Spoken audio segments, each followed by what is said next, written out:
kita bahas pertemuan ketiga di hari ini tentang information retrieval ya. Kuliah 3 information retrieval kita adalah mengenai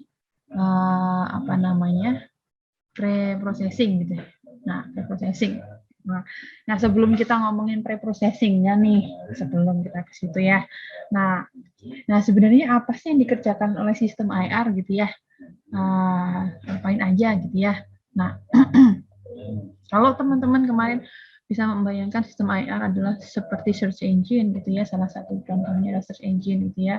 Nah, mungkin teman-teman akan kalau kita mencari sesuatu di dalam database gitu ya, kita akan pakai select, ya, misalnya select nama from tabel mahasiswa where gitu kan, NIM sama dengan sekian misalnya. Itu adalah kalau kita mencari di dalam data terstruktur, begitu ya, data terstruktur misalnya dalam database, begitu.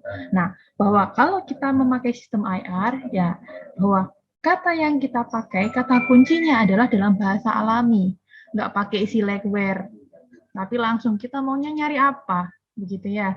Nah, Presiden Amerika yang ketiga, langsung di googling gitu ya.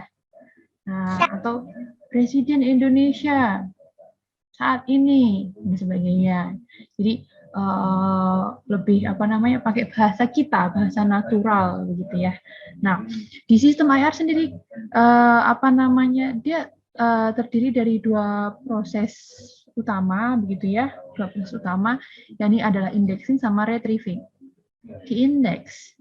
Nah, bahwa sebelum diindeks si Google itu punya program robot atau crawler untuk memperoleh halaman website. Jadi dia akan ngecek dari website ke website, dari link ke link dan sebagainya, begitu ya. Kemudian disimpan dalam bentuk indeks. Nah, disimpan dalam bentuk indeks, bayangkan seperti database gitu ya. Tapi ini adalah hasil indexing gitu ya. Nah, kemudian kalau sudah indeks gitu ya, kemudian ketika kita mencari sesuatu gitu ya, masukkan kata kunci, masukkan sesuatu gitu ya, kemudian dicari, klik gitu ya, dia akan keluarnya apa, keluar linknya sama judulnya misalnya ya, sama teks singkatnya apa gitu. Kalau kita klik langsung ke sumber aslinya. Nah, di sistem IR utamanya adalah proses indexing sama retrieving. Nah, kemudian sebelum kita ngomongin retrieve-nya, memperolehnya gitu ya. Nah, mengindeks. Nah, bahwa dokumen atau teks gitu ya, itu akan direpresentasikan ke dalam suatu indeks. Nah, bagaimana mengindeks ini? Ya, mengindeks ini nggak sembarangan gitu ya. Apakah semua isinya di copy paste ke dalam database gitu ya, judulnya disimpan, tanggal bikinnya disimpan, isinya simpan semua, video-videonya simpan dan sebagainya. Nah, ini ada nggak langsung serta-merta begitu ya, nggak langsung serta-merta, bahwa dia perlu proses bagaimana merepresentasikan dokumen. Bikin representasi ini adalah kuncinya. Kunci apa? Kalau kita mencari dengan kata kunci tertentu, dokumen mana yang keluar? Bagaimana urutannya? Semuanya penting. Nah, bahwa merepresentasikannya butuh pemrosesan. Butuh pemrosesan. Mengapa perlu pemrosesan? Bagaimana memprosesnya gitu ya? Nah, kita cerita dari sini dulu, teknik merepresentasi dulu. Belum sampai ke indeksnya. Nah, mengapa butuh praproses? Ya, mengapa butuh diproses? Bahwa kita harus mengurai query ke dalam keyword. Dan kita juga harus mengurai dokumen untuk membangun inverted index. Bikin indeks gitu ya. Kita harus merepresentasikan dokumen ke dalam indeks. Kemudian mungkin kita perlu menganotasi atau memperbaiki tekstual atau informasi semantik pada query atau dokumen. Banyak sekali yang perlu diproses. Nah, misal ini bayangan Bayangkan ini mau mengindeks sesuatu. Misal saya punya korpus. Korpus saya adalah cerita-ceritanya William Shakespeare. Ada Hamlet, Romeo Juliet, gitu ya. Macbeth, Othello, gitu ya. Cleopatra dan sebagainya. Banyak karyanya ya. Nah, kemudian di sini misalnya saya buat apa? Saya buat term dokumen incidency matrix atau back of word gitu ya. Jadi istilahnya gini. Ini adalah karyanya si William Shakespeare gitu ya. Ada Antony Cleopatra, Julius Caesar, The Tempest, Hamlet, Othello, Macbeth gitu ya. Nah, kemudian ini adalah kata-kata gitu ya. Kata-kata yang ada di dalam karya-karya atau play-nya atau dramanya si William Shakespeare. Dan banyak seterusnya, ini potong segini aja ya. Misal, Antony. Tokoh Antony ini keluar kemana aja sih? Keluar di Antony dan Cleopatra, keluar di Julius Caesar, di The Tempest dia nggak ada Antony, Hamlet juga nggak ada Antony, gitu ya. Di Macbeth ada Antony lagi. Kemudian tokoh Brutus ada di Antony Cleopatra, Julius Caesar, The Tempest nggak ada, Hamletnya ada, dan sebagainya. Dan seterusnya. Ini apa? Satu ini berarti apa? Satu, kalau di dalam drama gitu ya, atau karya si William Shakespeare ini ada kata Antony, nilainya 1. Kalau nggak ada, nilainya 0. Gampangnya. Kalau diminta Brutus and Caesar but not Calpurnia. Brutus and Caesar. Brutus and Caesar tapi not Calpurnia. Nah, berarti dokumen mana saja yang harus kita keluarkan? Antony Cleopatra, Hamlet, oke. Bahwa kalau kita buat matriksnya gitu ya, vektor Brutus Brutus dan Caesar ya. Brutus itu adalah 110100 ya. Nah, ini adalah vektor Brutus. Caesar 110111 gitu ya. Nah, and not Calpurnia. Calpurnia 01000. Dinegasi and not gitu ya, not. Kita negasi jadi 10111. Kita n kan. Ya. Hasil n-nya adalah ternyata ketahuan nih, ini adalah Antony Cleopatra 1 0 0 gitu ya, 1. Oh, ternyata Antony and Cleopatra sama Hamlet. Yang mengandung apa? Brutus, Caesar, tapi nggak ada Calpurnianya. Nah, ini adalah ketika kita memakai apa? Memakai 01 gitu ya, Boolean gitu ya, incidency vector Boolean. Nah, kebayang teman-teman bagaimana kalau dokumen itu diindeks dengan 01? Mulai kebayang ya? Nah, masalahnya bagaimana kalau koleksinya lebih besar? Oke, karya William Shakespeare ada berapa banyak gitu ya? Mungkin teman-teman bisa googling ada berapa, bahwa terbatas gitu ya. Ada jumlahnya terbatas, kemudian kata-katanya di total kata uniknya ada berapa, mungkin masih bisa gitu ya. Nah, misal koleksi kita lebih besar. Koleksi kita lebih besar, nggak cuman karya William Shakespeare. Misal kita punya dokumen sejumlah 1 miliar. Nah, satu dokumennya kira-kira ada 10.000 kata. Kira-kira. 10.000 kali 1 miliar. Begitu. Nah misalnya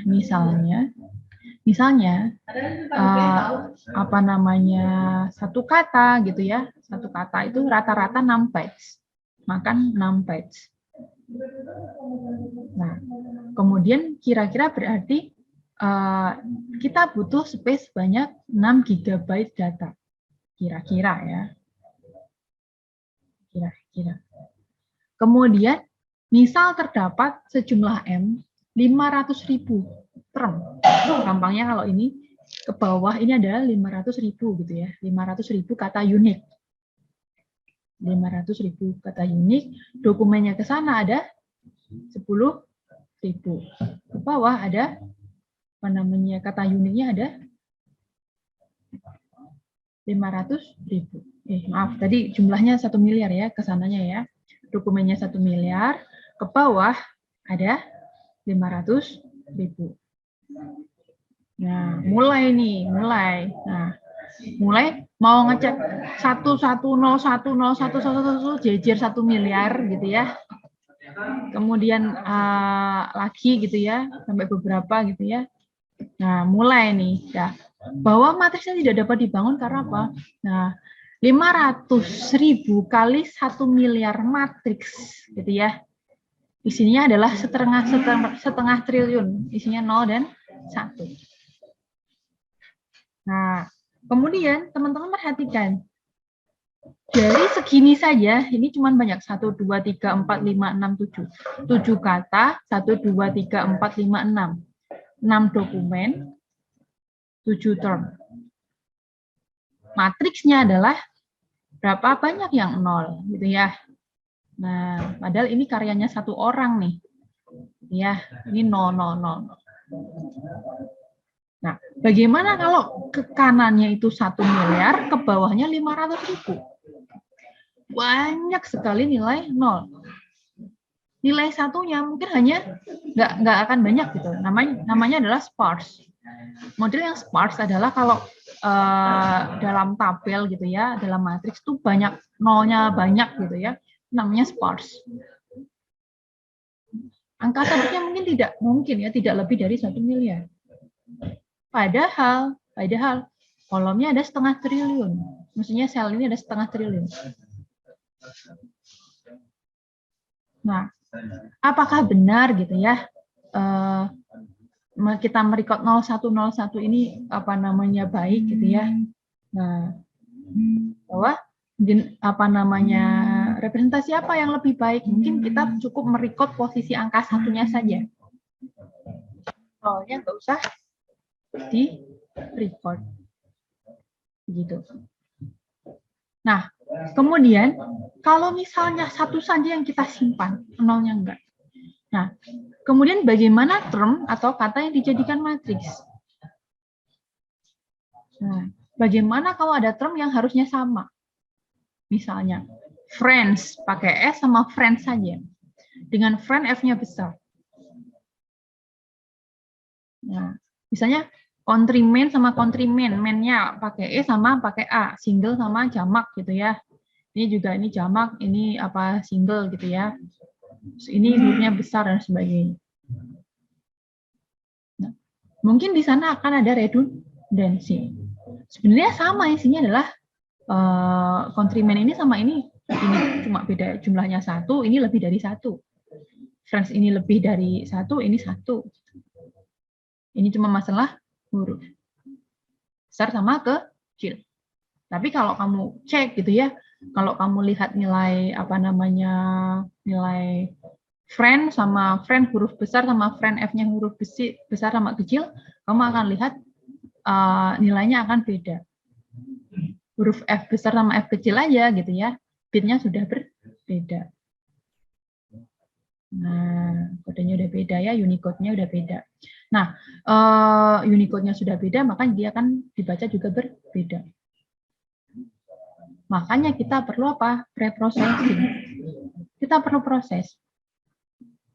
Nah, apa saja yang dilakukan untuk preprocessing? Ini adalah apa namanya proses-proses apa namanya standar gitu ya. Nanti ada bisa ditambah banyak lagi gitu ya. Dan ini nggak harus selalu dilakukan gitu ya. Beberapa ada yang memakai, ada yang enggak. Tergantung sistem IR, tergantung kebutuhan masing-masing.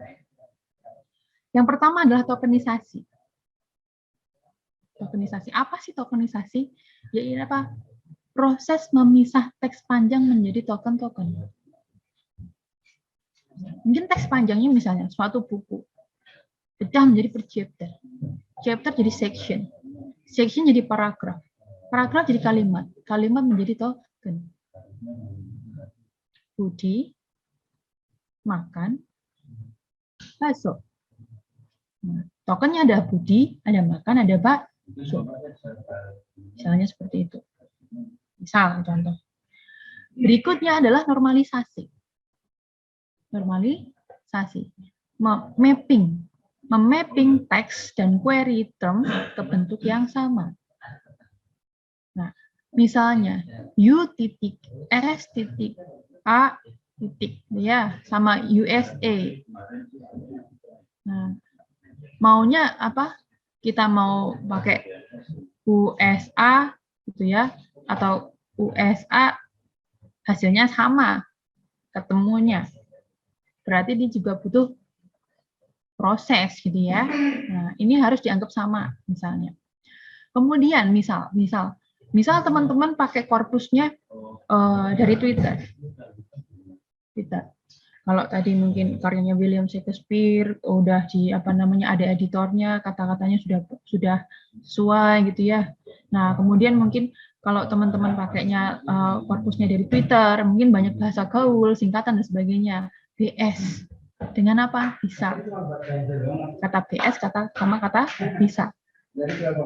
Kalau kita pakai letterlock gitu ya, nggak akan ketemu nih BS sama bisa, itu nggak akan ketemu sama gitu ya. Nah, maka perlu normalisasi. Kemudian berikutnya adalah stop word removal. Nah, bahwa mungkin kita ingin menghilangkan kata-kata yang umum atau mungkin tidak ingin kita hilangkan, mungkin ya.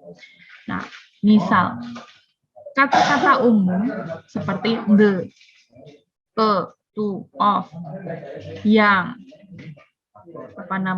dengan, dan seterusnya. Bahasa Indonesia. Kemudian berikutnya adalah stemming. Stemming apa? Mengubah bentuk kata berimbuhan menjadi kata dasar. Nah, misalnya kata dasar authorize, authorization gitu ya. Authorization pengen jadi authorize. Misalnya membaca menjadi baca gitu ya, dan seterusnya. Bahwa kata yang berimbuhan kita pengen jadi kata dasarnya gitu ya, pengennya jadi root word-nya.